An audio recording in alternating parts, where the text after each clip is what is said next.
তুই ওই শহরে থাকতে চাস, ওখানকার জায়গা দেখতে চাস, কি দেখবি বলতো ওখানে? কি আছে ওখানে দেখার মতো? আর হিয়া, অন্য কোনো ব্যাপার থাকলে আমাকে সত্যি সত্যি বলে ফেল, কারণ তোর মুখ দেখলেই আমি বুঝতে পেরে যাই যে তুই সত্যি বলছিস না মিথ্যে। বল কি ব্যাপার?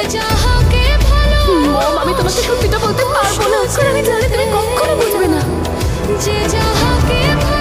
No, Mom, you just don't worry. তোমার কাজ আমি কালই করে ফেলবো। I promise you that, guaranteed. Not at all. যদি আমি ম্যারেজ সার্টিফিকেট নম্রতা আর অদিতকে দেখিয়ে দিই, তাহলে নম্রতা সারা জীবনের মতন স্বাধীন হয়ে যাবে, আর নম্রতা আমার হিরো ঈশানের কাছে চলে যাবে। No no no no no, এরকম তো কিছুতেই হতে দেওয়া যাবে না। নো নো নো, একদম না। আমি অত সহজে আমার হিরোকে ছেড়ে দিতে কিছুতেই পারবো না। হিরো, তুমি তো এখনো জানোই না that how much I love you.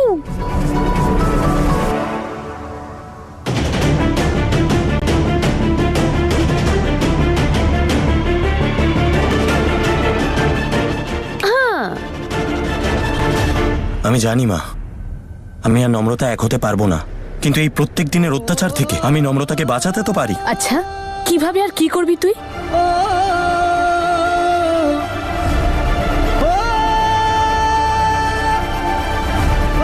আমি নম্রতাকে অতীতের সত্যিটা বলে দেবো।